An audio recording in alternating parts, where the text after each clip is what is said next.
بسم اللہ الرحمن الرحیم، السلام علیکم ورحمۃ اللہ وبرکاتہ۔ انوار المدارس آن لائن اکیڈمی کی جانب سے آپ سب کو خوش آمدید۔ میں آپ کا ہوسٹ ولید کیانی ایک دفعہ پھر آپ کی خدمت میں حاضر ہوں۔ وزیر حضرات، جیسے کہ آپ کو اس چیز کا تو علم ہے ہی، صحابہ کرام رضوان اللہ تعالیٰ اجمعین کے بارے میں ہماری پوڈ کاسٹ پارٹ وائز چل رہی تھی۔ حضرت عثمان غنی رضی اللہ تعالیٰ عنہ کے بارے میں آج ہماری پوڈ کاسٹ ہوگی۔ تو اس ایپیسوڈ میں اب دیکھا جائے تو جب بھی اسلامی تاریخ میں جب بھی سخاوت کا اور حیا کا جب بھی ذکر آتا ہے تو اسلامی تاریخ پہ ہم جب بھی نظر دوڑائیں تو حضرت عثمان غنی رضی اللہ تعالیٰ عنہ کا نام لازمی بلازمی ہم لوگوں کے ذہن میں ہر مسلمان کی زبان پہ آتا ہے۔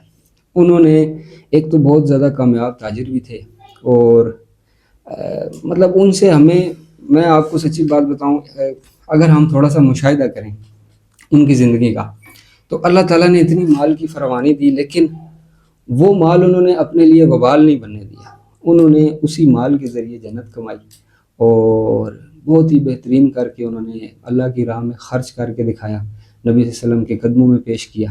اور آج کل میں بڑے درد سے یہ بات کہہ رہا ہوں کہ آج کل اگر آپ لوگ اندازہ لگائیں تو ہمارے بہت سارے ایسے صاحب ثروت لوگ جن کو میں ساروں کی بات نہیں کر رہا، لیکن عمومی طور پہ آپ لوگوں نے بھی مشاہدہ کیا ہوگا کہ اکثر لوگ جن کو اللہ تعالیٰ مال کی فراوانی جب اللہ تعالیٰ ان کو عطا کرتے ہیں تو آپ نے دیکھا ہوگا کہ لوگ جو ہے نا وہ بہت دور نکل جاتے ہیں، بھول جاتے ہیں غرباء کو، مساکین کو، اور کئی تو ایسے بھی ہیں جو اللہ معاف کرے ان کو دھتکارنے میں بھی لگ جاتے ہیں۔ تو مطلب وہی بات ہے کہ پھر ایسی لالچ جو ہے وہ بڑھنا شروع ہو جاتی ہے کہ وہ لوگ رکتے ہی نہیں، اور وہ لوگ اسی طرح جو ہے نا وہ مال ان کے لیے مطلب مقصود ہی ان کا یہی ہو جاتا ہے کہ بس ہمارا جو مقصود ہے نا وہ مال ہی ہے، بس مال بنانا، بس اسی طرح وہی بات ہے کہ اسی طرح کرتے کرتے آخر میں جو ہے وہ وقت ختم ہو جاتا ہے۔ تو بہرحال اللہ تعالیٰ ہم سب کو ہدایت دے، اور یہ ہے کہ ہم سب کو جو ہے وہ مال کو صحیح جگہ لگانے کی توفیق بھی عطا فرمائے۔ تو حضرت عثمان رضی اللہ تعالیٰ عنہ کے بارے میں ہم جو ہے وہ ان کی زندگی کے بارے میں ہم لوگ انشاءاللہ تعالیٰ ایک کافی تفصیل سے گفتگو کریں گے۔ تو آج ہم نے دعوت دی ہے مفتی صاحب کو، ایک مفتی صاحب ہیں، ان کا نام ہے حضرت مولانا مفتی احسن راجہ صاحب۔ حضرت نے جو ہے نا وہ درس نظامی جامعہ مدنیہ اسلام آباد سے انہوں نے درس نظامی کیا، اور اس کے بعد انہوں نے تخصص جو ہے وہ جامعہ دارالعلوم تعلیم القرآن، یہ ادھر راولپنڈی میں راجہ بازار میں ایک جو ہے وہ مدرسہ ہے، بہت ہی زبردست ادارہ ہے، اور یہ شیخ القرآن حضرت مولانا غلام اللہ خان صاحب کا لگایا ہوا ایک، جس کو آپ کہہ سکتے ہیں کہ پودا ہے۔ تو اب تو ماشاءاللہ وہ آپ کہہ سکتے ہیں تناور درخت بن چکا ہے کہ جو ہے نا وہ اتنے زیادہ علماء اور اتنے زیادہ حفاظ وہاں سے جو ہے وہ ہر سال ان کی فراغت ہوتی ہے۔ So without wasting any further time, let's get started.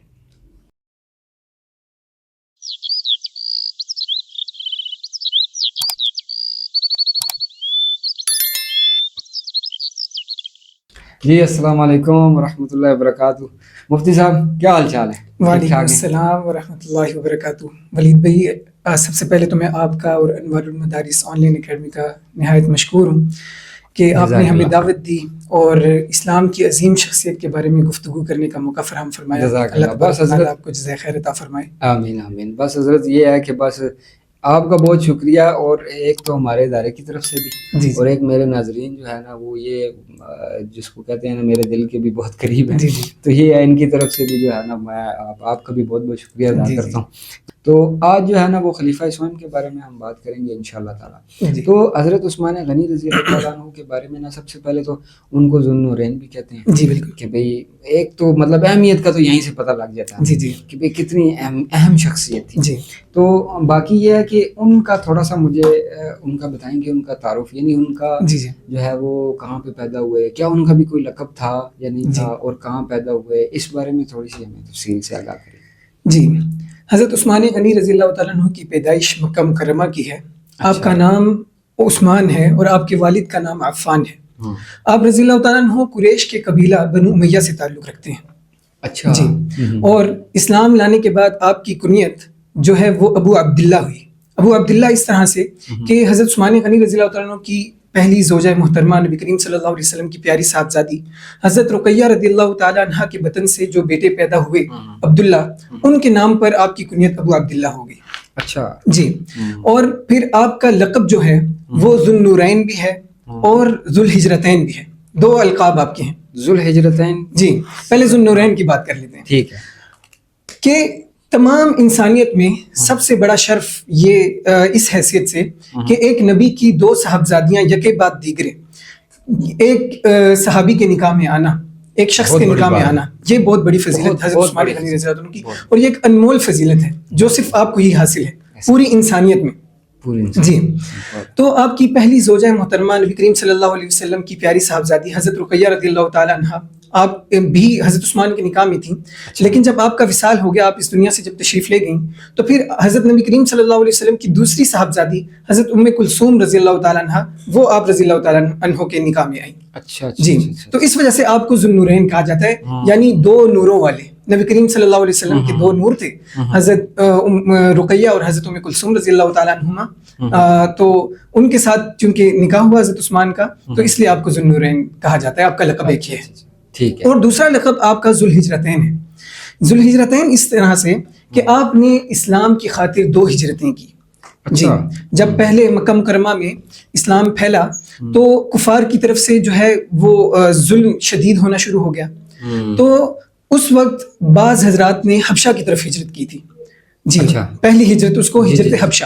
تو وہ حضرت عثمان غنی رضی اللہ تعالیٰ عنہ نے اپنی اہلیہ محترمہ حضرت رقیہ رضی اللہ تعالیٰ عنہ کے ساتھ جو ہے وہ حبشہ کی طرف ہجرت کی، اور یہ پہلا جوڑا تھا کہ جس نے اسلام کی خاطر ہجرت کی تھی.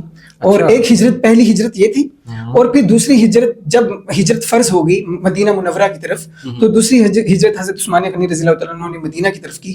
اس لیے آپ کو ذو الہجرتین کہا جاتا ہے، یعنی 2 ہجرتوں والے، 2 نوروں والے اور 2 ہجرتوں والے. جی.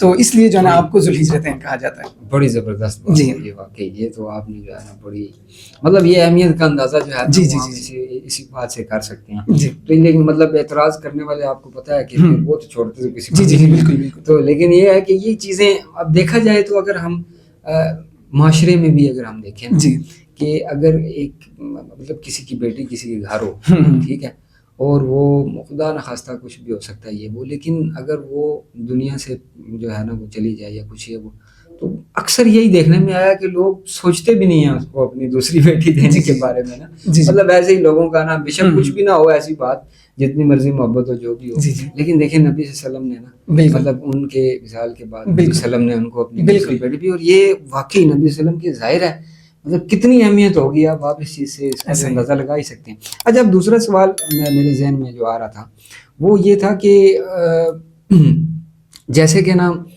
مطلب یہ جو صحابی ہیں نا، یہ تو صحابہ جتنے بھی ہیں، یہ جو خصوصاً جو ہے نا وہ جو مطلب جو سٹارٹ والے ہیں، شروع والے خلفائے راشدین آپ جن کو کہہ سکتے ہیں، ان کے بارے میں نا ہر کسی کا ایک الگ الگ واقعہ ہے. جی. اسلام قبول کرنے کا ہر ایک کی الگ الگ ایج ہے. جی جی جی. کسی نے کس سال میں مطلب کتنی ایج میں کیا، جنہوں نے مطلب ان میں سے کوئی جنہوں نے بہت چھوٹی عمر میں کیا، کچھ نے ذرا جو ہے وہ بعد میں کیا.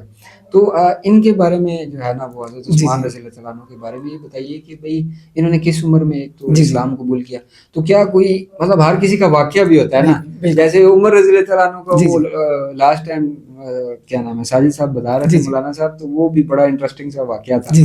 تو بڑا زبردست، جیسے وہ جو ہے نا وہ وہاں سے نکلے، ان کو جو ہے وہ قتل نعوذ باللہ کرنے کی نیت سے نبی صلی اللہ علیہ وسلم کو، تو وہ خیر کا کافی جو ہے نا وہ ایسے لمبا قصہ ہے. تو وہ باقی عثمان رضی اللہ تعالیٰ عنہ کے بارے میں یہ بتائیے کہ ان کا بھی کیا کوئی ایسا قصہ ہے، اور ان کا مطلب انہوں نے کس ایج میں اسلام قبول کیا اور وہ کیا واقعہ تھا اس بارے میں. جی بڑا پیارا سوال ہے ولید بھائی. حضرت عثمان غنی رضی اللہ تعالیٰ عنہ کے قبول اسلام کے حوالے سے سب سے پہلے تو یہ سمجھ لینا چاہیے کہ آپ السابقون الاولون میں سے تھے، یعنی وہ مسلمان جو شروع میں ایمان لانے والے تھے، ان میں جو ہے وہ حضرت عثمان غنی رضی اللہ تعالیٰ عنہ تھے. اچھا. آپ کی عمر جب 35 برس کی ہوئی تو پھر اسلام کی دعوت شروع ہوئی.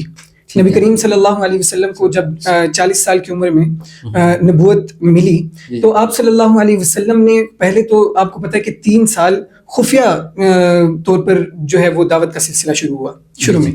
تو اس میں سب سے پہلے جو مردوں میں ایمان لانے والے تھے وہ حضرت ابوبکر صدیق رضی اللہ تعالیٰ عنہ تھے, اور پھر حضرت ابوبکر صدیق رضی اللہ تعالیٰ عنہ کی دعوت پر جو ایمان لے کر آئے وہ حضرت عثمان غنی رضی اللہ تعالیٰ عنہ تھے. حضرت عثمان غنی رضی اللہ تعالیٰ عنہ کو دعوت دینے والے حضرت ابوبکر صدیق تھے, اور آپ کے ہی ہاتھ پر جو ہے نا حضرت عثمان غنی رضی اللہ تعالیٰ عنہ نے اسلام قبول کیا. اور ایک بات یہ جاننے کی ہے کہ آپ کا نمبر اسلام لانے میں چوتھا ہے مردوں میں. سب سے پہلا نمبر یعنی آپ سے پہلے جو ایمان لانے والے ہیں ان میں حضرت ابوبکر صدیق رضی اللہ تعالیٰ عنہ, حضرت علی رضی اللہ تعالیٰ عنہ اور حضرت زید بن حارثہ رضی اللہ تعالیٰ عنہ, اور اس کے بعد چوتھے نمبر پہ ایمان لانے والے یہ حضرت عثمان غنی. جی لیکن وہ بھی سابقون الاولون میں سے ہی ہیں. یعنی اللہ تبارک و تعالیٰ نے ان حضرات کے بارے میں فرمایا والسابقون الاولون من المہاجرین والانصار والذین اتبعوہم باحسان رضی اللہ عنہم ورضوا عنہ, کہ یہ وہ لوگ ہیں چاہے انصار اور مہاجرین میں سے جو ایمان لانے والے ہیں, اللہ تبارک و تعالیٰ ان سے راضی ہو چکا ہے. اللہ تبارک و تعالیٰ نے اپنی رضامندی کے فیصلے ان کے لیے فرما دیے. اور والذین اتبعوہم باحسان, اور جو ان کی اتباع کریں گے احسان کے ساتھ ان سے بھی اللہ تبارک و تعالیٰ راضی ہیں. جی تو یہ قبول اسلام کا حضرت عثمان غنی رضی اللہ تعالیٰ عنہ کا واقعہ ہے کہ آپ حضرت ابوبکر صدیق رضی اللہ تعالیٰ عنہ کی دعوت پر ایمان لے کر آئے. اچھا جی اچھا تو یہ انہوں نے جو ہے وہ فوراً دعوت قبول بھی جی فوراً قلب سلیم فوراً دعوت قبول کرتا ہے. اور حضرت عثمان غنی رضی اللہ تعالیٰ عنہ نے حضرت ابوبکر کی ایک دعوت پر لبیک کہا اور اسلام قبول کر لیا. جی چنے میں لوگ تھے نا, دیکھیں جی اللہ تعالیٰ کو بھی یہی منظور تھا کہ ان کو جو ہے نا. اچھا پھر اس کے بعد یہ بات ذہن میں آ رہی ہے کہ جیسے میں اکثر جو ہے نا وہ مطلب آپ کو پتہ ہے کہ بندہ جب ریلز یا کچھ یہ وہ دیکھ رہا ہوتا ہے تو اکثر کافی چیزیں بیچ میں آ جاتی ہیں. تو ایک دفعہ حضرت عثمان رضی اللہ تعالیٰ عنہ کے بارے میں دیکھ رہا تھا تو ایک بیان میں سن رہا تھا کہ وہ ان سے نا فرشتے بھی حیا کرتے تھے. جی تو وہ مطلب یہ مطلب پاک دامنی ان کی یا یہ کیا جو ہے نا اس حوالے سے کوئی ان کی کوئی خاص کوئی اس طرح کی کوئی ایسا واقعہ ہے اس وجہ سے یہ چیز مشہور ہوئی ہے کہ وہ بہت حیا والے یا پاک دامنی ہے, اس کے بارے میں کچھ ہمیں بتائیں. یہ ایک بہت خوبصورت سوال ہے ولید بھائی. اچھا حضرت عثمان غنی رضی اللہ تعالیٰ عنہ کی ساری زندگی حیا اور پاک دامنی کے اندر گزری, چاہے وہ قبل از اسلام ہو یا بعد از اسلام. اسلام قبول کرنے کے پہلے کی بھی زندگی آپ کی حیا اور پاک دامنی والی تھی, اور اسلام قبول کرنے کے بعد کی تو ساری زندگی آپ کی حیا اور پاک دامنی کی مثال ہے. اب واقعہ کچھ اس طرح سے ہے کہ ایک مرتبہ نبی کریم صلی اللہ علیہ وسلم تشریف فرما تھے. امی عائشہ صدیقہ رضی اللہ تعالیٰ عنہ فرماتی ہیں کہ حضرت ابوبکر صدیق رضی اللہ تعالیٰ عنہ نے آنے کی اجازت مانگی. نبی کریم صلی اللہ علیہ وسلم اپنے بستر پر بیٹھے ہیں اور اپنی پنڈلی سے تھوڑا کپڑا جو ہے نا حضرت نبی کریم صلی اللہ علیہ وسلم کا وہ کپڑا تھوڑا سا ہٹا ہوا ہے. ٹھیک ہے. تو حضرت ابوبکر صدیق رضی اللہ تعالیٰ نے اندر آنے کی جو ہے وہ اجازت مانگی. نبی کریم صلی اللہ علیہ وسلم اپنی اسی حالت میں برقرار بیٹھے رہے اور کہا جی ٹھیک ہے ابوبکر کو آنے دو. ابوبکر رضی اللہ تعالیٰ عنہ اندر تشریف لے آئے. نبی کریم صلی اللہ علیہ وسلم اپنی جگہ پر اسی طرح برقرار بیٹھے رہے. اچھا پھر دوبارہ دروازے پر دستک ہوئی اور پوچھا گیا کہ کون آیا ہے. تو عرض ہوئی کہ عمر ہوں میں. تو نبی کریم صلی اللہ علیہ وسلم نے ان کو بھی آنے کی اجازت مرحمت فرمائی اور نبی کریم صلی اللہ علیہ وسلم اپنی اسی حالت میں برقرار بیٹھے رہے. اچھا اس کے بعد جب تیسری مرتبہ دروازہ کھٹکا تو حضرت عثمان غنی رضی اللہ تعالیٰ عنہ تھے. نبی کریم صلی اللہ علیہ وسلم نے ان کو اجازت دینے سے پہلے اپنا وہ کپڑا ٹھیک کیا, درست فرمایا, سیدھے ہو کر آپ صلی اللہ علیہ وسلم بیٹھے اور پھر حضرت عثمان غنی رضی اللہ تعالیٰ عنہ کو اندر آنے کی اجازت دی. تو جب یہ اصحاب نبی کریم صلی اللہ علیہ وسلم کی محفل سے اٹھ کر چلے گئے تو امی عائشہ صدیقہ رضی اللہ تعالیٰ عنہ نے نبی کریم صلی اللہ علیہ وسلم سے پوچھا کہ یا رسول اللہ آپ نے ابوبکر اور عمر کے آنے پر تو اتنا اہتمام نہیں فرمایا, لیکن جب عثمان آئے تو آپ نے بہت زیادہ اہتمام فرمایا. آپ نے اپنی پنڈلی کو جو ہے وہ ڈھک لیا اور آپ نے کپڑا اس کے اوپر ڈال دیا. نبی کریم صلی اللہ علیہ وسلم نے فرمایا کہ جس سے فرشتے حیا کریں تو اس سے میں کیسے حیا نہ کروں. یعنی اتنے جو ہے نا حضرت عثمان غنی رضی اللہ تعالیٰ عنہ حیا اور پاک دامنی والے تھے کہ ان سے تو فرشتے بھی حیا کیا کرتے تھے. تو اس وجہ سے جو ہے نا آپ کی حیا اور پاک دامنی مشہور ہے. اور پھر ایک اور مرتبہ کا واقعہ ہے کہ جب یہ آپ کی شہادت کے قریب کا واقعہ ہے کہ جب بلوائیوں نے آپ کا محاصرہ کر لیا اور آپ رضی اللہ تعالیٰ عنہ کے لیے کھانے پینے کی ساری چیزیں بند کر دی, تو اس وقت حضرت عثمان غنی رضی اللہ تعالیٰ عنہ نے ان سے پوچھا کہ دیکھو لوگو, تم مجھے قتل کرنا چاہتے ہو تو قتل تو اسلام میں صرف 3 وجوہات کی وجہ سے جائز ہے, اور وہ 3 وجوہات یہ ہیں. سب سے پہلی یہ کہ کوئی شادی شدہ آدمی ہو اور وہ زنا کر لے تو پھر اس کو جو ہے نا اس کی سزا میں رجم کیا جاتا ہے اور اس کو مارا جاتا ہے. تو وہاں پر اللہ کی قسم اٹھا کر حضرت عثمان غنی رضی اللہ عنہ نے فرمایا کہ قبول اسلام سے پہلے بھی نہ میں نے کبھی زندگی میں کوئی زنا کیا, نہ کوئی بے حیائی کا کام کیا, اور قبول اسلام کے بعد بھی میں نے کبھی بھی اس طرح کا کوئی کام نہیں کیا. اللہ کی قسم اٹھا کر فرمایا کیوں نہ فرشتے حیا جی کریں. پھر کیوں نہ فرشتے حیا کریں. اور پھر دوسری بات یہ فرمائی کہ دوسرے نمبر پہ اس شخص کو قتل کرنا جائز ہوتا ہے جس نے کسی شخص کا ناحق قتل کیا ہو. فرمایا کہ میں نے تو کسی کو بھی کبھی بھی زندگی میں ناحق کبھی بھی قتل نہیں کیا ہے. یعنی حضرت عثمان غنی رضی اللہ عنہ نے کفار کو میدان جنگ کے اندر تو قتل کیا لیکن کبھی کسی مسلمان کا قتل نہیں کیا کہ جس کے بدلے میں آپ رضی اللہ تعالیٰ عنہ کو قصاصاً قتل کیا جا سکے. تو یہ دوسری بھی جو ہے نا حجت تام ہو گئی کہ آپ مجھے قتل نہیں کر سکتے. اور تیسرا پھر یہ فرمایا کہ اگر کوئی مسلمان مرتد ہو جائے, ارتداد اختیار کر لے, تو اس کو جو ہے نا اسلام میں قتل کرنے کی اجازت ہوتی ہے. تو میں نے تو ارتداد بھی اختیار نہیں کیا, تو میں تو سچا پکا مسلمان ہوں, تو پھر تم کیوں مجھے قتل کرنا چاہتے ہو. تو بہرحال کہنے کا مقصد یہ ہے کہ آپ نے اللہ کی قسم اٹھا کر فرمایا کہ قبول اسلام سے پہلے بھی میں حیا والا تھا اور قبول اسلام کے بعد بھی میں حیا والا. جی سبحان اللہ. یہ تو واقعی یہ جو ہے نا جو آپ نے باتیں بتائی ہیں, جی جی یہ جو خاص طور پہ بات ہے نا, یہ تو واقعی اس چیز میں کہ نبی صلی اللہ علیہ وسلم کا یہ بتانا کہ بھئی فرشتے بھی ان سے حیا کرتے ہیں, واقعی بھئی ایک شخص مطلب ایک شخصیت جن کی پہلے بھی زندگی ایسی رہی ہو, جی جی اسلام سے پہلے بھی اور بعد میں بھی ہو, تو پھر تو ظاہر ہے. اچھا اب ایک اور سوال جو آ رہا ہے میرے ذہن میں, تو کچھ میں نے لکھے ہوئے بھی ہیں.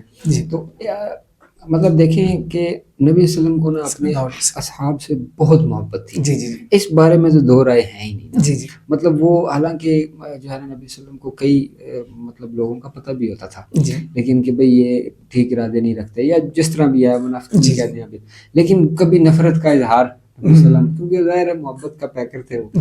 تو مطلب اب جیسے عمر رضی اللہ تعالیٰ عنہ کے ساتھ جو ان کی محبت تھی, پھر حضرت ابوبکر مطلب وہ تو ان کے دوست بھی تھے, پھر اس کے بعد علی سے جو ہے نا وہ تو بہت ہی زیادہ محبت تھی, پھر مطلب سب سے ہی تقریباً. تو حضرت عثمان رضی اللہ تعالیٰ عنہ سے کوئی نبی صلی اللہ علیہ وسلم کی محبت کا کوئی اس بارے میں تھوڑی روشنی ڈالیں جی کیسا؟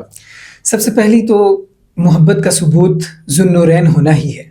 یعنی نبی کریم صلی اللہ علیہ وسلم کی دو جگر کی گوشیاں, آپ صلی اللہ علیہ وسلم کی دو لاڈلی بیٹیاں آپ رضی اللہ تعالیٰ عنہ کے نکاح میں یکے بعد دیگریں آئیں. یعنی ایک جب ان کا انتقال ہو گیا تو پھر دوسری صاحبزادی بھی نبی کریم صلی اللہ علیہ وسلم نے ان کے نکاح میں دے دی. تو یہ تو محبت کی سب سے اعلیٰ مثال ہے. نبی کریم صلی اللہ علیہ وسلم اتنی محبت فرمایا کرتے تھے. پھر نبی کریم صلی اللہ علیہ وسلم حضرت عثمان غنی رضی اللہ تعالیٰ عنہ سے اتنی محبت فرمایا کرتے تھے کہ ایک مرتبہ ہوا ایسا کہ نبی کریم صلی اللہ علیہ وسلم اپنے اصحاب کے ساتھ عمرہ کرنے کے لیے تشریف لے کر آئے. جی یہ تقریباً 5 ہجری کا یہ واقعہ ہے. نبی کریم صلی اللہ علیہ وسلم اپنے اصحاب کے ساتھ جو ہے عمرہ کرنے کے لیے تشریف لے کر آئے, تو کفار نے روک لیا اور عمرہ کرنے کی اجازت نہیں دی. نبی کریم صلی اللہ علیہ وسلم نے حضرت عثمان غنی رضی اللہ تعالیٰ عنہ کو اپنا سفیر تمام لوگوں میں حضرت عثمان غنی رضی اللہ تعالیٰ عنہ کو چنا کہ آپ جائیں اور جا کر ان سے بات کریں کہ نبی کریم صلی اللہ علیہ وسلم عمرہ کرنے کے لیے تشریف لائے ہیں, نبی کریم صلی اللہ علیہ وسلم کے اصحاب بھی سارے عمرہ کرنے کے لیے تشریف لے کر آئے ہیں, تو آپ عمرہ کرنے دے دیں, کیونکہ جنگ کے لیے تو نہیں آئے, آپ عمرہ کرنے دے دیں. اب عثمان غنی رضی اللہ تعالیٰ عنہ جب کفار سے بات کرنے کے لیے تشریف لے گئے تو یہ خبر پھیل گئی کہ حضرت عثمان غنی رضی اللہ عنہ کو شہید کر دیا گیا. یہ خبر پھیل گئی کہ حضرت عثمان غنی رضی اللہ عنہ کو شہید کر دیا گیا. تو اب جب یہ بات نبی کریم صلی اللہ علیہ وسلم کو معلوم ہوئی تو نبی کریم صلی اللہ علیہ وسلم بہت رنجیدہ اور غصے میں بھی آ گئے. آپ صلی اللہ علیہ وسلم نے فرمایا کہ انہوں نے عثمان کو اگر قتل کیا ہے تو عثمان کا بدلہ لیے بغیر اور ان سے جنگ کے بغیر اب ہم یہاں سے واپس نہیں جائیں گے. اب اس درخت کے نیچے, ایک درخت کے نیچے نبی کریم صلی اللہ علیہ وسلم نے اپنے تمام جو اصحاب اس وقت نبی کریم صلی اللہ علیہ وسلم کے پاس موجود تھے ان سب سے موت پر بیعت لی کہ ہم سب یہاں تک لڑیں گے کہ ہمیں موت نہ آ جائے, اس مرے بغیر ہم یہاں سے واپس نہیں جائیں گے. موت پر بیعت لی. اور تمام اصحاب سے جب نبی کریم صلی اللہ علیہ وسلم بیعت لے چکے تو آخر میں نبی کریم صلی اللہ علیہ وسلم نے اپنا بایاں ہاتھ اٹھایا اور اپنے دائیں ہاتھ کے اندر یوں رکھا اور فرمایا کہ یہ عثمان کا ہاتھ ہے اور میں اس کے اوپر بیعت کرتا ہوں کہ میں بھی جو ہے جب تک ہم عثمان کا بدلہ نہیں لے لیں گے تو ہم یہاں سے جائیں گے. اور یہ بات وہ ہستی کر رہے ہیں جی کہ طائف میں پتھر کھانے کے باوجود, لہو لہان ہونے کے باوجود, جنہوں نے مطلب بدوائیہ کلمات بالکل بولے ہی نہیں، جی بلکہ یہ فرمایا کہ یہ نہ صحیح تو ان کی آنے والی اولادیں ہیں، صحیح، جی ان کی آنے والی اولادیں صحیح، اور یہ ہیں. اور دیکھیں محبت کا مطلب وہ یہ کہہ رہے ہیں کہ وہ موت پر بیعت مطلب وہ لے رہے ہیں صاحب کی کہ بھئی میں بدلہ جو ہے نا، مطلب وہ اتنا وہ غصے کا اور پھر صرف اتنا ہی، کا عالم کتنا ہے، اور صرف اتنا ہی نہیں بلکہ اللہ کو بھی یہ ادا بہت پسند آئی. اللہ تبارک و تعالیٰ نے قرآن کے اندر آیت نازل فرما دی. اللہ تبارک و تعالیٰ نے فرمایا اعوذ باللہ من الشیطان الرجیم لقد رضی اللہ عن المؤمنین اذ یبایعونک تحت الشجرہ، کہ جتنے لوگ جنہوں نے درخت کے نیچے نبی کریم صلی اللہ علیہ وسلم کے ہاتھ پر یہ موت پر بیعت کی ہے، اللہ تبارک و تعالیٰ ان سب سے تحقیق راضی ہو چکا ہے. اس میں لام سب سے پہلے جو ہے یہ بھی جو ہے یہ تاکید کا ہے، پھر قد یہ بھی تاکید کا ہے، اور آگے جو جملہ ارشاد فرمایا رضیہ یہ ماضی کا جملہ ہے، اور یہ اس میں بھی تاکید آ گئی. تو اللہ تبارک تعالیٰ نے تاکیداً فرمایا کہ اللہ تبارک تعالیٰ ان سب سے راضی ہو گئے جنہوں نے عثمان رضی اللہ تعالیٰ عنہ کے لیے نبی کریم صلی اللہ علیہ وسلم کے ہاتھ پر موت پر بیعت کر لی. اللہ اکبر، زبردست بات ہے. اچھا پھر اس کے بعد جیسے نا کچھ صحابی ایسے ہیں نا کہ جن کو دنیا میں ہی نا جی وہ نبی صلی اللہ علیہ وسلم نے جنت کی بشارت دے دی. جی یہ حضرت عثمان رضی اللہ تعالیٰ عنہ جی یہ بھی آتے ہیں ان میں؟ جی بالکل بالکل بشارت کیسے؟ بالکل ایسا ہی ہے. حضرت عثمان غنی رضی اللہ تعالیٰ عنہ ان 10 مبشرہ صحابہ میں سے ہیں کہ جن 10 کو اس جنت کے اندر ہی جنت کی بشارت، اس دنیا کے اندر ہی جنت کی بشارت مل گئی. اور صرف ایک مرتبہ نہیں، بارہا نبی کریم صلی اللہ علیہ وسلم کی زبان مبارک سے آپ رضی اللہ تعالیٰ عنہ کو جنت کی بشارت ملی. ایک مرتبہ نبی کریم صلی اللہ علیہ وسلم ایک باغ میں تشریف فرما تھے، گرمیوں کا موسم تھا. آپ صلی اللہ علیہ وسلم کنویں کے اوپر جو ہے بیٹھ گئے اور اپنی ٹانگیں اس کی یوں اندر رکھ لی کہ ٹھنڈک محسوس ہوتی ہے گرمی کے موسم میں. تو نبی کریم صلی اللہ علیہ وسلم نے حضرت سلمان فارسی رضی اللہ تعالیٰ عنہ سے فرمایا، حضرت سلمان فارسی نبی کریم صلی اللہ علیہ وسلم کے ساتھ تھے، تو فرمایا کہ اے سلمان کہ کسی کو اندر نہیں آنے دینا جب تک تم مجھ سے اجازت نہ لے لو. اچھا، جب میری مجھ سے اجازت لے لو تو اس کے بعد جو ہے نا تم نے کسی کو اندر آنے دینا، اس کے علاوہ کسی کو اندر نہیں آنے دینا. تو پھر کیا ہوا کہ تھوڑی دیر بعد دروازے پر دستک ہوتی ہے. تو حضرت سلمان فارسی نے پوچھا کہ کون، اور عرض کی وہاں سے فرمایا کہ میں ابو بکر ہوں اور اندر آنے کی اجازت چاہتا ہوں. تو سلمان فارسی رضی اللہ عنہ نے نبی کریم صلی اللہ علیہ وسلم سے عرض کی یا رسول اللہ ابو بکر آئے ہیں اور وہ اندر آنا چاہتے ہیں. آپ صلی اللہ علیہ وسلم نے فرمایا اذن لہ وبشرہ بالجنہ، کہ ان کو اندر آنے کی اجازت دے دو اور جنت کی خوشخبری سنا دو. جی. پھر تھوڑی دیر بعد دوبارہ دستک ہوئی اور پوچھا کون، تو فرمایا کہ میں عمر ہوں. تو پھر حضرت سلمان فارسی رضی اللہ عنہ نبی کریم صلی اللہ علیہ وسلم کے پاس عرضی لے کر پہنچ گئے، یا رسول اللہ عمر آئے ہیں اور اندر آنا چاہتے ہیں. نبی کریم صلی اللہ علیہ وسلم نے فرمایا اذن لہ وبشرہ بالجنہ، انہیں بھی اندر آنے کی اجازت دے دو اور ان کو جنت کی بشارت سنا دو. پھر تھوڑی دیر بعد اچھا یہ کیا ہوا کہ حضرت بکر صدیق رضی اللہ تعالیٰ عنہ نبی کریم صلی اللہ علیہ وسلم کی دائیں جانب آ کر بیٹھ گئے کنویں میں. انہوں نے بھی یوں ٹانگیں رکھ لی اور دائیں جانب آ کے بیٹھ گئے. پھر اس کے بعد حضرت عمر رضی اللہ تعالیٰ عنہ جب اندر تشریف لے کر آئے تو آپ نبی کریم صلی اللہ علیہ وسلم کی بائیں جانب بیٹھ گئے اور انہوں نے بھی ٹانگیں یوں نیچے لٹکا لی. اس کے بعد جب تیسری مرتبہ دروازہ کھٹکا تو پوچھا کہ کون، تو فرمایا کہ میں عثمان ہوں اور اندر آنا چاہتا ہوں. نبی کریم صلی اللہ علیہ وسلم سے پوچھا گیا کہ یا رسول اللہ عثمان آئے ہیں اور اندر آنے کی اجازت چاہتے ہیں. تو نبی کریم صلی اللہ علیہ وسلم نے فرمایا اذن لہ وبشرہ بالجنہ علی بلوی تصیبہ، کہ ان کو بھی اندر آنے کی اجازت دے دو اور ان کو یہ بتا دو کہ اب تمہارے لیے جنت ہے، جنت کی بشارت ان کو سنا دی. اور فرمایا کہ ان کو یہ بھی بتا دو کہ تمہارے اوپر ایک مصیبت بھی آنے والی ہے، اللہ تعالیٰ کی طرف سے ایک آزمائش بھی آنے والی ہے. اور یہ اشارہ تھا آپ رضی اللہ تعالیٰ عنہ کی شہادت کی طرف کہ کتنی دردناک شہادت جو ہے آپ کی ہوئی، کتنی بڑی مصیبت آپ کے اوپر آئی. تو جنت کی بشارت بھی ملی اور مصائب کا بھی بتلا دیا گیا کہ آنے والے وقت میں تمہارے اوپر یہ اس قسم کی مصیبتیں آنے والی ہیں. تو لیکن میرا خیال ہے بشارت اتنی خوشی ان کو ہی ہوگی. جی بالکل باقی چیزیں بالکل اس پر الحمدللہ فرمایا، اس پر الحمدللہ فرمایا. جب جنت کی بشارت ملی تو اس پر خوش ہوئے. اور پھر ایک مرتبہ نبی کریم صلی اللہ علیہ وسلم یوں بیٹھے ہوئے تھے، مسجد نبوی میں تشریف فرما تھے. سامنے سے ایک آدمی جو ہے وہ یوں منہ پہ کپڑا لپیٹے ہوئے گزرا. تو نبی کریم صلی اللہ علیہ وسلم نے فرمایا کہ یہ جو شخص جا رہا ہے نا، یہ فتنے اس کے زمانے میں فتنے آئیں گے جی، اور یہ ان فتنوں کے دور میں حق پر ہوگا. تو راوی فرماتے ہیں کہ میں جلدی سے دوڑ کر گیا اور میں نے دیکھا کہ جی کہ میں کہ کون ہے. تو جب انہوں نے چہرے سے کپڑا ہٹایا تو یہ عثمان تھے. کہ حضرت عثمان غنی رضی اللہ عنہ کے زمانے میں بہت سارے فسادات اور جو بہت سارے فتنے برپا ہوئے، لیکن اس میں حق پر کون تھے؟ نبی کریم صلی اللہ علیہ وسلم کی بشارت پہلے سے تھی کہ عثمان جو ہے نا یہ حق پر تھے جی. اور پھر جنت کی بشارتیں کئی اور موقعوں پر جو آپ آگے ہم بات کریں گے آپ رضی اللہ تعالیٰ عنہ کی سخاوت پر. تو آپ رضی اللہ تعالیٰ عنہ کی سخاوت پر بھی اللہ تبارک و تعالیٰ کے پیارے حبیب صلی اللہ علیہ وسلم نے جنت کی بشارتیں کئی مرتبہ حضرت عثمان غنی اچھا مطلب یہ ایک مرتبہ بشارت نہیں، ایک مرتبہ نہیں، کئی مرتبہ. باقی یہ ہے کہ وہ ابھی آپ نے جو سخاوت کی بات کی ہے تو اس سے یہ ہے کہ دیکھا جائے نا تو ہم جب تاریخ اسلام تھوڑی سی پڑھتے ہیں جی تو بس یہ ہے کہ سب سے پہلے تو آپ لوگوں سے بھی ریکویسٹ ہے کہ آپ جو ہے نا وہ ضرور پڑھیں. اس میں بڑے سبق آموز اور بڑے زبردست واقعات ہیں. تو باقی حضرت زیادہ تر جو ہے نا وہ ہمیں واقعات ملتے ہیں حضرت ابوبکر رضی اللہ تعالیٰ عنہ کی سخاوت کے بارے میں کہ کچھ بھی نہ ہوتے ہوئے بھی نا مطلب ان کا ایسا جو تھا نا وہ جگرا تھا نا کہ وہ بلکہ وہ اور حضرت عمر رضی اللہ تعالیٰ عنہ یہ تو دونوں بلکہ مقابلہ بھی یہ قسم کا کیا کرتے تھے، سبقت لے جانے کی کوشش کیا کرتے تھے. لیکن مشہور زیادہ جو ہے نا وہ سخاوت میں وہ حضرت عثمان رضی اللہ تعالیٰ تو یہ اس کی کیا وجہ ہے؟ ان کا کوئی سخاوت کا کوئی ایسا واقعہ یا کچھ مطلب کچھ آپ کے ذہن میں اگر کوئی ہے تو اس کے بارے میں تو ذرا بتائیں. جی اللہ تبارک و تعالیٰ نے تمام اصحاب میں سخاوت تو بھر کر رکھی وہ تو بہت زیادہ جی، لیکن حضرت عثمان غنی رضی اللہ تعالیٰ عنہ میں یہ صفت کچھ زیادہ ہی تھی. اللہ تبارک و تعالیٰ نے ان کے اندر یہ صفت کچھ زیادہ ہی جو ہے وہ رکھی ہوئی تھی.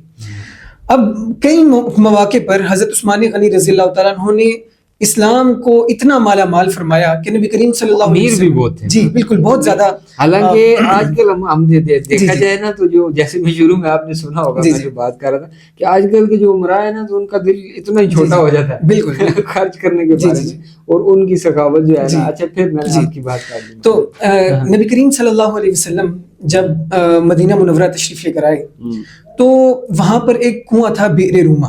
یہ ایک یہودی کا کنواں تھا جی. تو یہودی جب مسلمان اپنا سب کچھ چھوڑ چھاڑ کر مکہ کے اندر سب کچھ چھوڑ چھاڑ کر دین کی خاطر ہجرت کر کے مدینہ منورہ تشریف لے کر آئے تو وہاں پر اب ان کو پانی نہیں میسر آتا تھا اور ایک کنواں تھا بئر روما. تو وہاں سے پانی جب یہ صحابہ لینے جاتے تھے تو وہ یہودی ان کو بہت مہنگے داموں میں کنواں دیا کرتا تھا اور صحابہ بہت ہی پریشان تھے.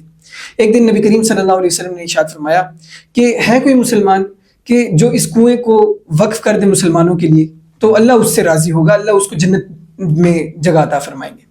حضرت عثمان غنی رضی اللہ تعالیٰ عنہ اس یہودی کے پاس گئے اور اس سے کہا کہ یہ کنواں جو ہے نا مجھے بیچ دو. اب اس نے اس وقت اس نے کہا کہ 12,000 درہم اس نے لیے حضرت عثمان غنی رضی اللہ تعالیٰ عنہ سے اور آدھا کنواں جو ہے نا حضرت عثمان غنی رضی اللہ تعالیٰ عنہ کو بیچا اس نے. تو پھر کیا ہوا کہ حضرت عثمان غنی رضی اللہ تعالیٰ عنہ نے وہ کنواں لے کر تمام لوگوں کے لیے وقف کر دیا، صرف مسلمانوں کے لیے نہیں، سب کے لیے جی. یعنی اب اس میں چاہے وہ مسلم ہے جی جی غیر مسلم ہے وہ اس سے مستفید ہوتا ہے بے شک بالکل. اچھا اب اس میں تھا یہ کہ ایک دن کی باری جو تھی وہ حضرت عثمان غنی رضی اللہ تعالیٰ عنہ کی تھی اور ایک دن کی باری اس یہودی کی تھی. جب حضرت عثمان غنی رضی اللہ تعالیٰ عنہ کا نمبر آتا تو تمام مسلمان غیر مسلم تمام آ کر پانی لے کر چلے جاتے اور جب اس یہودی کا نمبر آتا تو کوئی بھی پانی کوئی بھی نہیں جی جی جی جی تو کوئی بھی نہ آتا. تو اب اس کو بہت غصہ آیا حضرت عثمان غنی رضی اللہ عنہ کے پاس اور اس نے کہا کہ تم ایسا کرو کہ لوگوں پر پابندی لگاؤ، وہ تو مجھ سے خریدتے نہیں اب پانی، تم ان سے پانی لینے پر پابندی لگاؤ. حضرت عثمان غنی رضی اللہ عنہ نے فرمایا کہ تم ایسا کرو کہ جو بقیہ کنویں ہیں وہ بھی تم مجھے بیچ دو اور پھر 8,000 مزید دراہم دے کر پورا کنواں ہی تمام جو ہے نا لوگوں کے لیے وقف کر. اس یہودی نے سوچا ہوگا نا کہ ایسے تو کچھ مل نہیں رہا چلو اسی بہانے جو ہے نا مطلب تدبیر بھی انہوں نے بڑی اچھی کی دیکھیں جو ہے نا یہ خود ہی دے گا. میرا خیال ہے اس نے جان بوجھ کے ایسے کیا ہوگا، خیر ہے ان یہودیوں کی تو ویسے بھی نا. تو ایک تو یہ سخاوت کا واقعہ ہے. اس کے علاوہ بھی کئی مواقع پر نبی کریم صلی اللہ علیہ وسلم جب مدینہ منورہ تشریف لے کر آئے مسجد نبوی کی جگہ، چونکہ اسلام دن بدن پھیلتا چلا گیا، اب مسجد نبوی کی جو جگہ تھی وہ تنگ پڑ گئی لوگوں کے لیے، اب مسلمان زیادہ تھے جگہ کم تھی. تو نبی کریم صلی اللہ علیہ وسلم نے فرمایا کہ ہے کوئی جو اس مسجد نبوی کے لیے جگہ خرید دے تو میں اسے جنت کی بشارت سناتا ہوں، میں اس کو جنت میں گھر کی بشارت سناتا ہوں. تو حضرت عثمان غنی رضی اللہ تعالیٰ عنہ نے وہ جو ہے نا وہ جگہ خرید کر مسجد نبوی کے لیے وقف کر دی اور اب رہتی دنیا تک مسلمان اس مسجد نبوی کے جو ٹکڑا جو حضرت عثمان غنی رضی اللہ تعالیٰ نے وقف کیا تھا اس میں نمازیں پڑھتی رہے گی اور حضرت عثمان غنی رضی اللہ تعالیٰ کو اس کا ثواب ملتا ہی چلا جائے گا. جی جی. اور صرف اتنا ہی نہیں, غزوہ تبوک کے موقع پر یہ وہ موقع تھا کہ جو رومن امپائر تھی وہ بہت زیادہ جو ہے نا طاقت میں تھی, قوت میں تھی. جب انہوں نے دیکھا کہ اسلام دن بدن پھیل رہا ہے تو انہوں نے کیا کیا کہ مسلمانوں کے اوپر دھاوا بولنے کا ایک ارادہ کر لیا. اور ان کی فوج جو تھی وہ تقریباً 2 لاکھ تھی, اور وہ 2 لاکھ کی فوج تمام جدید اسلحے سے لیس تھی. جتنا اس وقت کا جدید اسلحہ تھا وہ اس سے لیس تھی, اور بہت زیادہ جو ہے نا ان کے پاس طاقت تھی, بہت ساری چیزیں اس وقت کی سمجھیں کہ بہت بڑی طاقت تھی. تو نبی کریم صلی اللہ علیہ وسلم نے اس وقت اعلان فرمایا کہ جہاد کے لیے جو ہے نا چندہ کرو, چندے کا اعلان فرمایا, اور فرمایا کہ جہاد کی مدد کرو اور مجاہدین کی مدد کرو, اللہ کی راہ میں خرچ کرو. اس وقت تمام صحابہ نے اپنی جتنی استطاعت تھی بڑھ چڑھ کر, اور اسی یہ وہی موقع ہے جو آپ فرما رہے تھے ابھی تھوڑی دیر پہلے کہ حضرت ابوبکر صدیق رضی اللہ تعالیٰ عنہ اپنے گھر گئے اور سارا کچھ جو کچھ بھی تھا جی سارا سامان اٹھا کر نبی کریم صلی اللہ علیہ وسلم کی خدمت میں لے آئے. یا رسول اللہ جو کچھ گھر میں تھا. اچھا, نبی کریم صلی اللہ علیہ وسلم نے پھر سوال کس طرح پوچھا حضرت ابوبکر سے, سوال بھی بڑے پیارے انداز میں پوچھا کہ فرمایا نبی صلی اللہ علیہ وسلم نے ابوبکر گھر میں کیا چھوڑا ہے؟ تو فرمایا کہ اللہ اور اللہ کے رسول کو چھوڑ کر آیا ہوں, باقی سب کچھ لے آیا ہوں. اور حضرت عمر رضی اللہ تعالیٰ عنہ اس وقت اپنا سارا سامان جو تھا اس کا آدھا اٹھا کر لے آئے تھے. اور حضرت عمر یہ سوچے تھے کہ ابو بکر جو ہیں ان کے پاس تو اتنا مال نہیں ہے, میرے پاس اس بار مال ہے تو شاید آج میں سبقت لے جاؤں گا. لیکن جب نبی کریم صلی اللہ علیہ وسلم نے یہ سوال پوچھا کہ ابو بکر گھر میں کیا چھوڑا ہے, تو پھر فرمایا کہ گھر میں اللہ اور اللہ کے رسول کے علاوہ کچھ نہیں چھوڑ کے آیا ہوں. تو اس سے معلوم ہوا کہ ابو بکر پہلے ہی ہے. اچھا, بہرحال بات ہو رہی تھی حضرت عثمان غنی رضی اللہ تعالیٰ عنہ کی. تو حضرت عثمان غنی رضی اللہ تعالیٰ عنہ نے فرمایا کہ یہ جو جہادی لشکر ہے اس کا ثلث مال جو ہے, جتنے بھی اخراجات ہوں گے ثلث کا خرچہ میں اٹھاؤں گا, یعنی 3 حصوں میں سے ایک تہائی کا جو ہے نا خرچہ میں اٹھاؤں گا. پھر نبی کریم صلی اللہ علیہ وسلم ممبر پر تشریف فرما ہوئے. آپ صلی اللہ علیہ وسلم نے فرمایا کہ کون ہے جو مجاہدین کی مدد کرے اور جہاد کرنے والوں کی مدد کرے؟ تو حضرت عثمان غنی رضی اللہ تعالیٰ عنہ کھڑے ہوئے اور عرض کی, یا رسول اللہ 100 اونٹ بما ساز و سامان میں جو ہے وہ جہاد کے لیے وقف کرتا ہوں. پھر نبی کریم صلی اللہ علیہ وسلم دوبارہ کھڑے ہوئے, فرمایا کہ کوئی ہے جو جہاد میں جو ہے اللہ کی راہ میں مزید خرچ کرے؟ حضرت عثمان غنی دوبارہ کھڑے ہوئے, پھر عرض کی, یا رسول اللہ 100 اونٹ, مطلب اب پہلے کے 100 اب مزید 100, 200 اونٹ یا رسول اللہ کی راہ میں بما ساز و سامان میں پیش کرتا ہوں. اور پھر دوبارہ سے نبی کریم صلی اللہ علیہ وسلم نے جب پوچھا تو تیسری مرتبہ بھی کھڑے ہوئے اور کہا کہ یا رسول اللہ 300 اونٹ میں بما ساز و سامان کے جو ہے اللہ کی اس راہ میں خرچ کرتا ہوں. اور پھر گھر گئے اور گھر جا کر 10,000 دینار, ایک ہوتا ہے درہم, درہم چاندی کا ہوتا ہے, دینار سونے کا ہوتا ہے, تو 1,000 دینار جو ہے وہ حضرت عثمان غنی نبی کریم صلی اللہ علیہ وسلم کی خدمت میں لے کر آئے. آپ صلی اللہ علیہ وسلم ان دیناروں کو یوں اٹھاتے اور پھر فرماتے ما ضر عثمان ما عمل بعدہ, کہ آج کے بعد عثمان جو بھی عمل کرے اس کو کوئی جو ہے نا فرق نہیں پڑے گا, اللہ نے اس کو معاف کر دیا, اللہ اس سے راضی ہو گیا. اتنی بڑی خوشخبری جو ہے نبی کریم صلی اللہ علیہ وسلم نے سنائی. اور یہ وہ موقع تھا کہ جب مسلمانوں کو اشد ضرورت تھی مال کی. حضرت عثمان غنی رضی اللہ تعالیٰ نے دل کھول کے اسلام کی جو ہے آبیاری کی اور خوب مال اللہ کی راہ میں خرچ کیا. اب آپ دیکھیں نا ایک چیز بھی کہ بھئی جس حساب سے وہ مطلب لٹاتے تھے نا, لٹاتا تو نہیں اس کو کہہ سکتے, مطلب جس اللہ کی راہ میں خرچ جس حساب کا تھا نا ان کا, اس حساب سے اللہ تعالیٰ ان کو نوازتا بھی تھا. اب دیکھیں نا آج کل کے معاشرے میں دیکھا جائے تو لوگوں کو یہ ڈر ہو گیا کہ یار اللہ کی راہ میں خرچ کریں گے تو کہیں ختم ہی نہ ہو جائے. جی بالکل. لیکن دیکھیں کہ وہ اتنے کھلے دل سے, دیکھیں اس بات کا کتنا پختہ ایمان تھا کہ اللہ تعالیٰ نے مجھے اس سے 10 گنا بڑھا کے دینا ہے. جی, تو یہ اور صرف اتنا ہی نہیں بلکہ اسلام لانے سے قبل بھی حضرت عثمان غنی رضی اللہ تعالیٰ عنہ بہت ہی سخی تھے.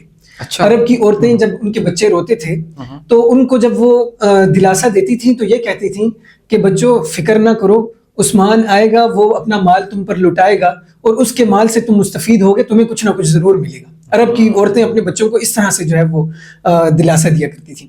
اور پھر کبھی یہ کہا کرتی تھیں کہ اللہ تمہیں جو ہے نا عثمان کی طرح بنائے. اس طرح سے جو ہے نا اپنے بچوں کو دعائیں دیا کرتی تھی اور اس طرح سے دلاسے دیا کرتی تھی. حضرت عثمان اپنے اس دور میں لوگوں کے لیے سخاوت کی، پاک دامنی کی، حیا کی اور عظیم لوگوں کی ایک مثال اور ایک نمونہ تھے. ماشاء اللہ جی کیسی زبردست بات ہے.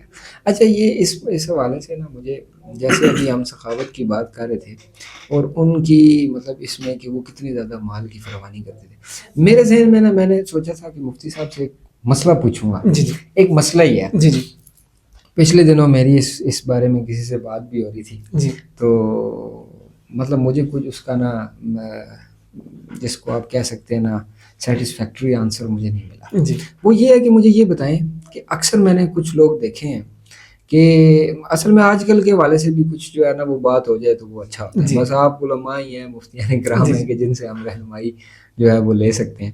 تو اس میں یہ ہے کہ اکثر اوقات اگر ہم دیکھیں نا معاشرے میں تو کچھ لوگ ایسے ہوتے ہیں نا کہ جن کو اللہ تعالیٰ نے مال کی فراوانی بہت دی ہوتی ہے. جی مطلب ان کا سب کچھ زبردست کاروبار اور ہر چیز، مطلب ان کا بینک بیلنس آپ کہہ سکتے ہیں یا ان کو جائیدادیں ان کے پاس کافی اچھا حساب کتاب ہوتا ہے. جی لیکن ان کی جو اپنی وضع قطع ہوتی ہے نا جی وہ بہت زیادہ، اور وہ کہتے ہیں جی اسی سے سادے ہی رہنے ہیں. جی جی ٹھیک ہے، سمجھ رہے ہیں جی میری جی میں بات؟ سمجھ رہا ہوں. اور نہیں جی ہم تو جو ہے نا بس وہ اسی میں ہی ہم خوش رہتے ہیں، ہوں. سادہ رہنا چاہیے بندے کو، یہ وہ. تو میں ایک مولانا صاحب میں بڑے مشہور ہیں، ان کا جو ہے نا وہ میں ایک کلپ سن رہا تھا تو وہ انہوں نے فرمایا تھا، وہ کہہ رہے تھے کہ بھئی یہ کرنا غلط ہے جی کہ یہ اس سے یہ مطلب انسان کے ذہن میں آتا ہے کہ جیسے کہ یہ اللہ کے دیے ہوئے مال کی یہ بندہ ناشکری کر رہا ہے کہ وہ اپنے اوپر ہی نہیں لگا رہا. جی تو اس بارے میں بتائیں کہ یہ اس میں بندے کو کیا کرنا چاہیے. اب ایک انسان ہے ٹھیک ہے، اس کے پاس اچھا، جس طرح میں اپنی مثال آپ کو دوں، جی مطلب مثال سے مراد یہ کہ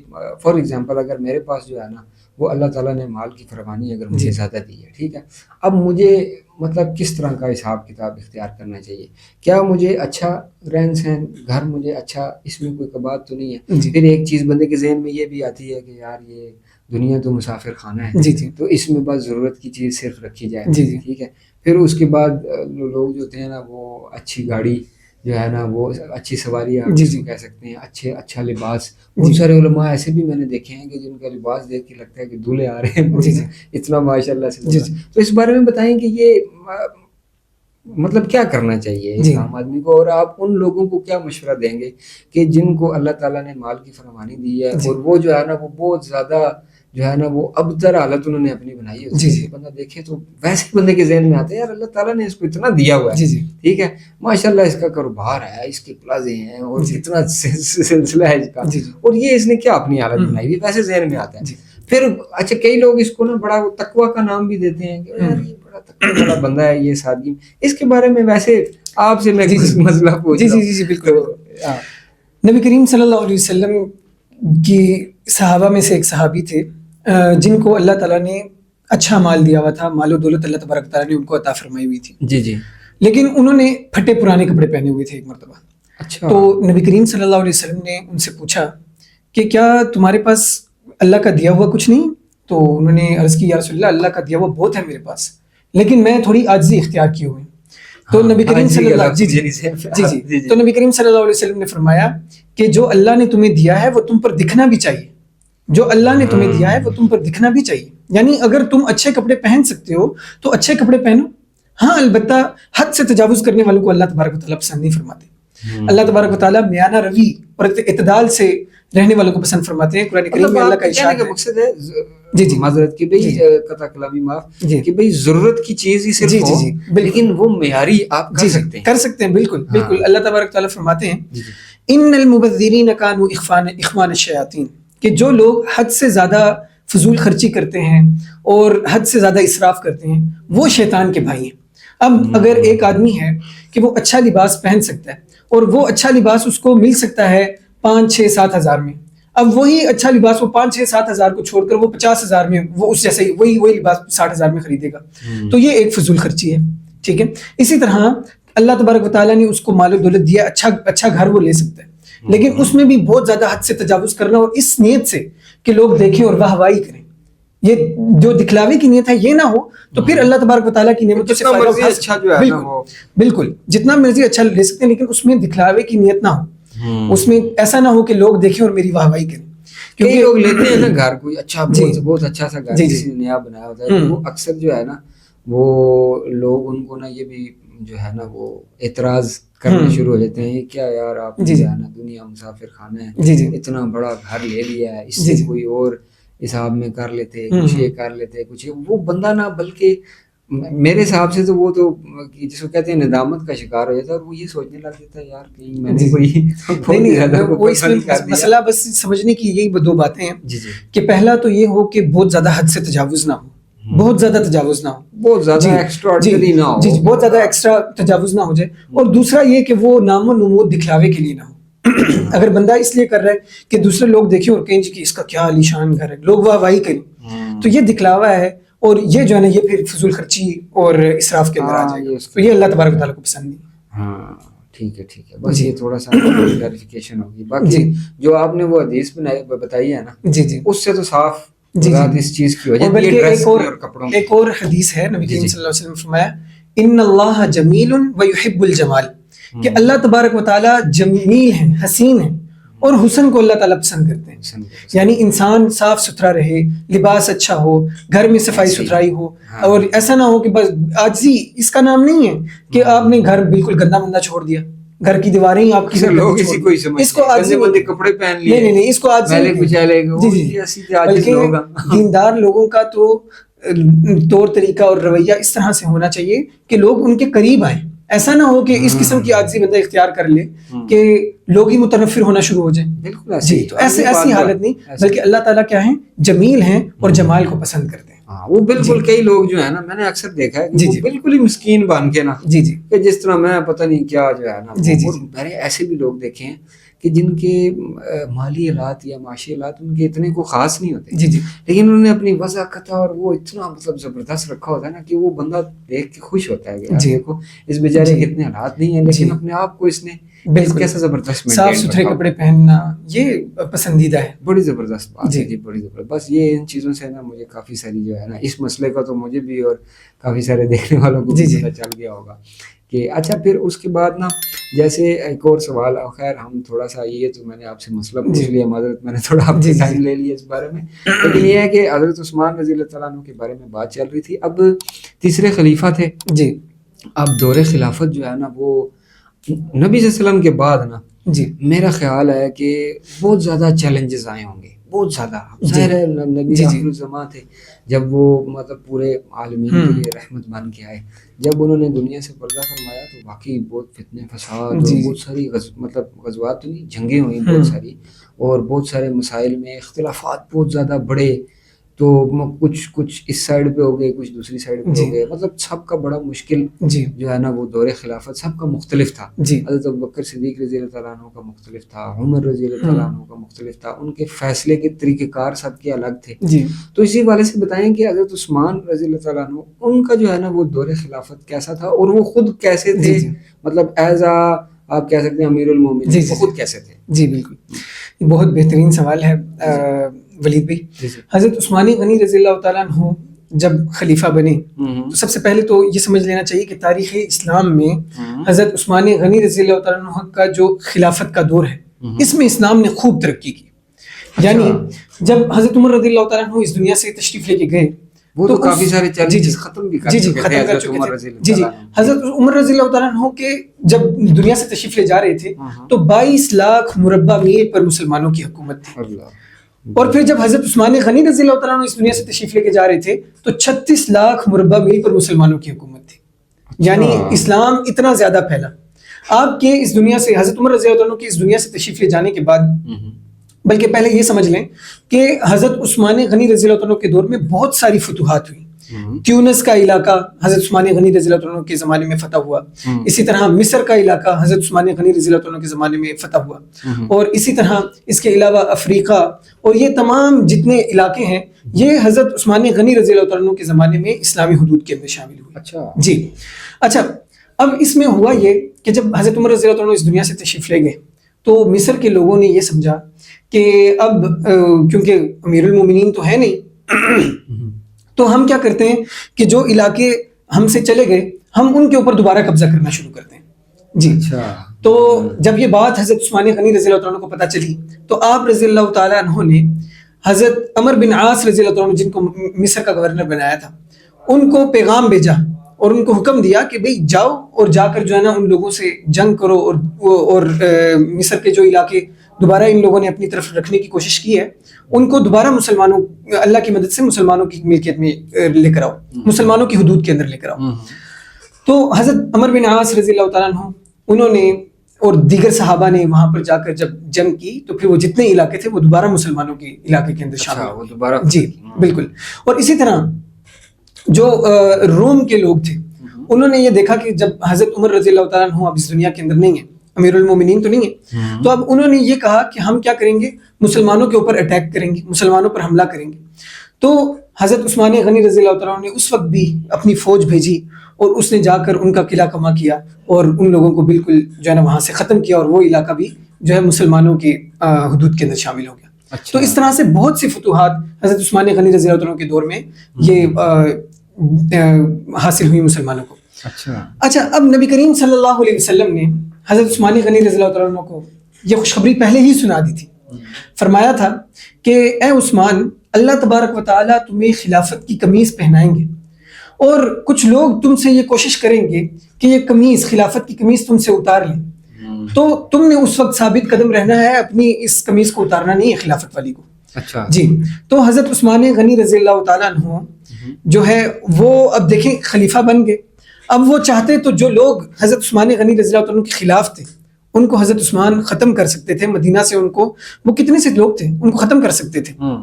لیکن ہوا کیا کہ حضرت عثمان غنی رضی اللہ عنہ نے ایک تو اپنی خلافت کی جو چادر اللہ نے پہنائی وہ بھی نہیں اتاری اور مدینہ کی بھی حرمت کا پاس رکھا. وہ آگے جب آپ سے میں حضرت عثمان غنی رضی اللہ عنہ کی شہادت کے بارے میں بات کروں گا تو یہ ساری تفصیلات اس کے اندر آ جائیں گی. یعنی اتنے حضرت عثمان غنی رضی اللہ عنہ مسلمانوں کے خیرخواہ تھے کہ اپنی جان جو ہے وہ گنوانا ان کو گوارا تھا, لیکن مدینہ منورہ میں اور مسلمانوں کے اندر کسی قسم کا کوئی خون خرابہ اور کسی قسم کا فساد جو ہے وہ آپ کو پسند نہیں تھا. تو اس قسم کے حکمران تھے حضرت عثمان غنی رضی اللہ عنہ. اور تاریخ اسلام میں حضرت عثمان رضی اللہ عنہ کا جو باب ہے حکومت کا, یہ ایک بہت اہمیت کا حامل ہے. بلکہ جو سب سے پہلا بحری بیڑا نبی کریم صلی اللہ علیہ وسلم نے یہ ایک خوشخبری سنائی تھی کہ اس امت میں جو سب سے پہلا بحری بیڑا ہوگا وہ اس میں شرکت کرنے والے تمام جنتی ہوں گے. وہ پہلا بحری بیڑا وہ بھی حضرت عثمان غنی رضی اللہ عنہ کی خلافت کے اندر ہی جو ہے وہ شروع ہوا کہ رومیوں کے ساتھ جب جنگ ہوئی تو بحری بیڑا حضرت عثمان غنی رضی اللہ عنہ نے سمندر کے اندر اتارا اور ان کو اللہ تبارک تعالیٰ نے فتح نصیب فرمائی. جی تو یہ جو ہے ترقیوں کا دور, مطلب اس میں جتنے لوگ تھے جی وہ تمام کو بھی بشارت ملی نا کہ بھئی جنتی ہونے کی. سبحان اللہ, بڑی بات. تو وہ اس کے بعد جو ہے وہ پھر دیکھا جائے تو ابھی جیسے آپ جو ہے وہ فرما رہے تھے کہ ان کی شہادت کے بارے میں بھی بات کریں گے. اب دیکھا جائے تو بڑے دردناک واقعات ہیں. اب اگر دیکھا جائے حضرت عمر رضی اللہ تعالیٰ عنہ کا بھی, پھر اس کے بعد حضرت علی کا بھی, پھر اس کے بعد امام حسن حسین, پھر ان کا مطلب جو کربلا کا واقعہ ہوا, مطلب کافی دردناک جو ہے نا وہ سٹوریز ہیں. تو ان کی بھی شہادت ہی ہوئی تھی حضرت عثمان رضی اللہ تعالیٰ عنہ. تو ان کا کیا واقعہ تھا یہ؟ دیکھیں ابھی میں پہلے آپ کے سامنے عرض کر چکا کہ یہ وہ دور تھا کہ جس میں اسلام کو بہت سی فتوحات حاصل ہو رہی تھی. تو اب یہودیوں نے یہ سوچا, عبداللہ بن سبا اور اس کے جتنے چاہنے والے تھے انہوں نے یہ سوچا کہ اگر اس طرح کا یہ معاملہ رہا تو اسلام تو پوری دنیا کے اندر پھیل جائے گا. تو انہوں نے اب ایک سازش رچی. یہ 35 ہجری کا واقعہ ہے اور ذوالحجہ کا مہینہ تھا. تو اکثر صحابہ حج کے لیے جو ہے وہ روانہ ہو گئی اور بعض صحابہ جو ہے وہ بارڈروں کے اوپر جنگ لڑ رہے تھے.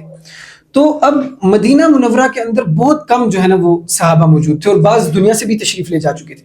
بہت کم ہی اصحاب تھے جو مدینہ منورہ کے اندر تھے. تو اب عبداللہ بن سبا اور اس کے جتنے حواری تھے, اس کے چاہنے والے تھے, یہ سب مدینہ منورہ کے اندر آ گئے اور انہوں نے حضرت عثمان غنی رضی اللہ عنہ کے گھر کا محاصرہ کر لیا. وہ ایک لمبا واقعہ جس کو میں مختصراً بیان کرنا چاہتا ہوں کہ ان لوگوں نے حضرت عثمان غنی رضی اللہ عنہ کے گھر کا محاصرہ کیا اور 40 دن تک حضرت عثمان غنی رضی اللہ عنہ کے گھر کا کھانا پینا اور تمام چیزیں جو ہے وہ بند کر دی. اس وقت کے جو کبار صحابہ تھے, حضرت علی رضی اللہ تعالیٰ عنہ اور دیگر جتنے بڑے بڑے اصحاب تھے, وہ سب جو ہے آئے حضرت عثمان غنی رضی اللہ تعالیٰ عنہ کے پاس اور انہوں نے عرض کی کہ اے امیر المومنین, یہ تو بہت تھوڑے سے لوگ ہیں جو آپ کے گھر کا محاصرہ کیے ہوئے ہیں, تو آپ کیوں نہیں ان کو جو ہے نا آپ اپنی فوج کو حکم دیتے کہ ان کو ختم کر دیں, ان کو یہاں سے جلا وطن کر دیں, ان کو مار بھگائیں یہاں سے. تو حضرت عثمان غنی رضی اللہ تعالیٰ نے فرمایا کہ نہیں, میں اپنی خاطر مدینہ کو لہو لہان ہوتا نہیں دیکھ سکتا. تو وہ جو ہے حضرت عثمان غنی رضی اللہ تعالیٰ نے اس وقت جو ہے اس پر استقامت کا اظہار فرمایا. اور پھر نبی کریم ان کا مطالبہ کیا تھا, یہ جتنے یہودی تھے ان کا مطالبہ یہ تھا کہ حضرت عثمان جو ہے نا یہ خلافت سے دستبردار ہو جائیں, یہ اپنی خلافت جو ہے نا چھوڑ دیں. تو حضرت عثمان کو تو نبی کریم صلی اللہ علیہ وسلم نے پہلے ہی فرما دیا تھا کہ اے عثمان, اللہ تعالیٰ تمہیں خلافت کی قمیص پہنائیں گے اور لوگ تم سے اس کو اتارنے کی کوشش کریں گے, لیکن تم نے اس قمیص کو اتارنا نہیں ہے, تو اس لیے میں جو ہے نا اس قمیص کو نہیں اتار سکتا. خیر, اب 40 دن جو ہے نا ان لوگوں نے پانی بند رکھا. حضرت عثمان غنی جو ہے نا 39ویں دن آئے, لوگوں کے سامنے یوں کھڑے ہوئے اور بلوائیوں کے سامنے مخاطب ہوئے کہ اے لوگو, تم کتنے ظالم لوگ ہو, کیا یہ وہی مسجد نبوی نہیں ہے کہ جس کی جگہ میں نے خرید کر جو ہے نا وقف کی تھی اور تم لوگوں نے میرے لیے ہی اس کے دروازے بند کر دیے؟ کیا یہ وہی بئر روما نہیں ہے کہ جس کے لیے میں نے وقف کر کے لوگوں کے لیے اس کا پانی وقف کیا تھا اور تم لوگوں نے میرے اوپر ہی اس کا پانی بند کر دیا؟ تو اور کیا تمہیں یہ یاد نہیں کہ نبی کریم صلی اللہ علیہ وسلم, میں اور حضرت بکر اور عمر احد پہاڑ پر کھڑے تھے اور وہ پہاڑ ہلنے لگا تو نبی کریم صلی اللہ علیہ وسلم نے فرمایا اسبت احد فإنما علیک نبی وصدیق وشہیدان, کہ اے احد رک جا, ٹھہر جا, تیرے اوپر ایک نبی ہے اور ایک صدیق ہے اور 2 شہید ہیں. یہ شہادت کا جو اشارہ تھا یہ حضرت عمر رضی اللہ تعالیٰ عنہ اور حضرت عثمان غنی رضی اللہ تعالیٰ عنہ کی طرف تھا. تو کیا تم لوگوں کو یہ یاد نہیں ہے کہ نبی کریم صلی اللہ علیہ وسلم نے اتنی جنت کی بشارتیں مجھے دی, مسلمانوں کے ساتھ اتنا حسن سلوک میں نے کیا, تو اب تم لوگ میرے ساتھ اس طرح کا رویہ اختیار کیے ہوئے ہو. خیر, ان بلوائیوں کے اوپر کوئی اثر نہ ہوا. تو اب کیا ہوا کہ رات کو جب سوئے, تو اب یہ 40 دن بھوکا پیاسا رہنا, رات کو جب سوئے تو خواب میں نبی کریم صلی اللہ علیہ وسلم کی زیارت ہوئی. نبی کریم صلی اللہ علیہ وسلم نے فرمایا کہ عثمان, کل کا روزہ تم ہمارے ساتھ افطار کرو گے. تو اب جب اگلے دن حضرت عثمان اٹھے تو ان کو پتہ چل گیا کہ آج شاید میری شہادت کا دن ہے. حضرت عثمان غنی رضی اللہ عنہ نے اچھے کپڑے پہنے اور اس وقت حضرت عثمان نے شلوار پہنی, کیونکہ آپ کو یہ اندازہ تھا کہ یہ یہودی جو ہے نا آئیں گے اور مجھ پر حملہ کریں گے, تو ایسا نہ ہو کہ کہیں میرا جو ہے نا سطر جو ہے نا وہ یہاں سے کھل جائے. اس وقت بھی اپنی حیا اور پاک دامنی وہ دیکھیں کس طرح سے اس کا خیال ہے اپنی حیا کا. تو اس وقت آپ نے جو ہے نا پجامہ پہنا.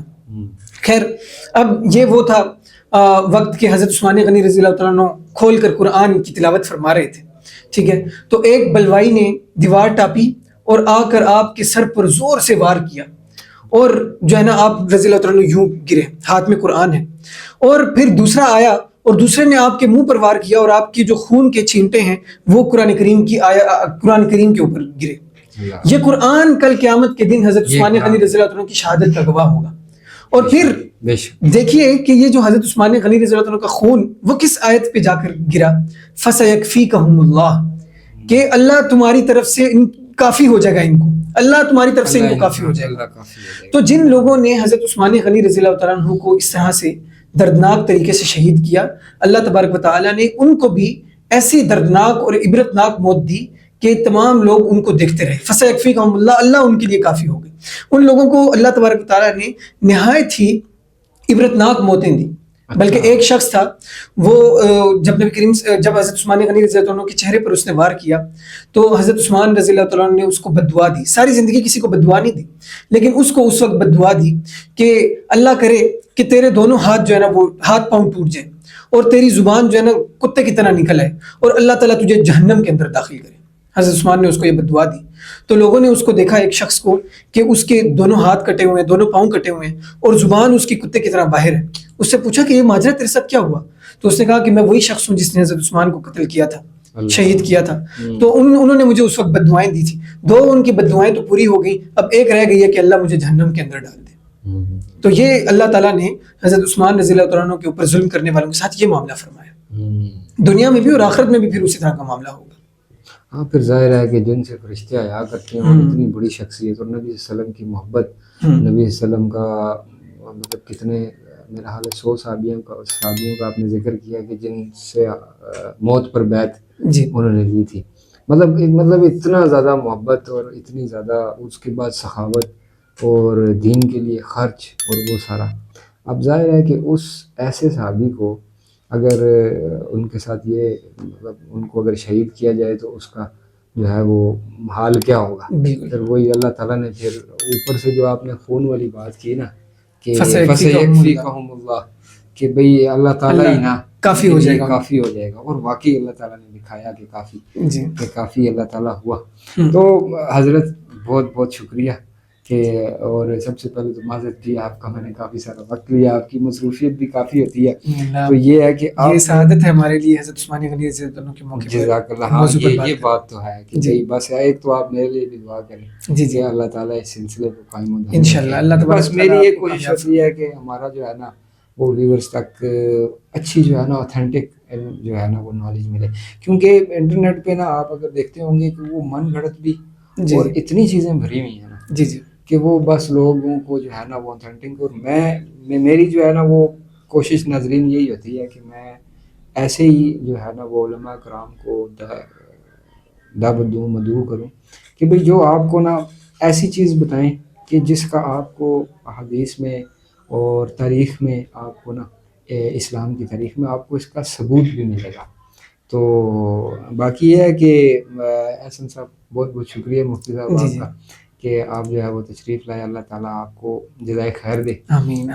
ناظرین آج آپ کی طرف سے بھی میں نے ان کا شکریہ ادا کر دیا حضرت کا، اور میری طرف سے بھی جو ہے نا وہ ان کا بہت بہت شکریہ کہ تشریف لائے اور اتنی خوبصورت گفتگو جو ہے نا انہوں نے حضرت عثمان غنی رضی اللہ تعالیٰ عنہ کے بارے میں کی. تو امید میں جو ہے نا وہ آپ لوگوں سے ہمیشہ کرتا رہتا ہوں، اور میں دوبارہ بھی یہی کر رہا ہوں کہ آپ کو یہ پوڈ کاسٹ جو ہے نا وہ ہماری یہ ایپیسوڈ آپ کو ہماری بہت بہت زیادہ پسند آئی ہوگی. اور کیوں نہ آئے کہ ظاہر ہے ایسی شخصیت کے بارے میں ہم نے ڈسکشن کی کہ وہ تو نبی صلی اللہ علیہ وسلم کی بھی جو ہے نا بڑی پسندیدہ شخصیت تھی. باقی یہ ہے کہ اگر آپ لوگ سمجھتے ہیں کہ ہمیں مطلب آج کل کے معاشرے کے حساب سے اگر کچھ موضوعات ہم ان کی ڈسکشن کریں تو آپ ہمیں کمنٹس میں ضرور بتایا کریں کہ بھئی ہم چاہتے ہیں کہ بھئی اس قسم کے موضوعات ڈسکس کیے جائیں. وہ ضرور انگیج رہا کریں تو تاکہ ہمیں بھی شوق پیدا ہو کہ ہم بھی نا پھر علماء کرام سے اس بارے میں جو ہے نا وہ گفتگو جو ہے وہ ہم کیا کریں. تو باقی بہت سارے مسائل ہیں، آپ کو پتہ ہی ہے کہ جو جن پہ ڈسکشن کرنے کی بہت زیادہ ضرورت ہے. اختلافی مسائل تو ہم بہت زیادہ ڈسکس کرتے ہیں اور اس میں بڑا ہم انٹرسٹ بھی لیتے ہیں، لیکن یہ ہے کہ کچھ بنیادی چیزیں ہیں جن کا ہمیں جو ہے وہ بالکل جس کو کہتے ہیں سر پاؤں ہی نہیں پتہ ہوتا. تو باقی یہ ہے کہ مجھے اجازت دیجیے. دعاؤں میں آپ سب نے مجھے بہت بہت یاد رکھنا ہے، حضرت کو بھی دعاؤں میں یاد رکھنا ہے. ان سے بھی میں یہی ریکویسٹ کروں گا کہ یہ ہمارے لیے بھی اور دیکھنے والوں سب کے لیے جو ہے نا وہ دعا فرمائیں. تو فی امان اللہ. اللہ حافظ.